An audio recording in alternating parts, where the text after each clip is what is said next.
How to use cloud backup to move everything to a new phone. Hey guys, welcome back to the channel. In today's video, I'm going to be showing you how you can easily back up your data from your Android device to Google Drive if you try to move it to a new phone. First thing first, you need to go ahead and open up settings. From settings menu, you need to find something called account and backup. So just go ahead and tap on it.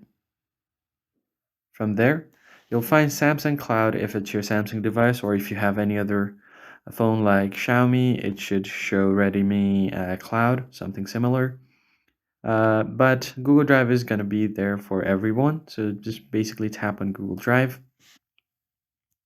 Now, if you want, you can select photos and videos. If you want to turn it on, just tap on it and tap on turn on the toggle to back up photos and videos as well.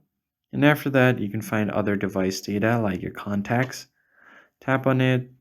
It should be your call history, device settings, SMS and MMS, and your contacts as well. Now, once you're sure that you want to backup, just tap on backup now at the top, and you should be good to go. Now, you can easily download these data on your other phone from Google Drive. I hope this tutorial was helpful. Hit the like button down below and subscribe. I'll see you guys in the next one.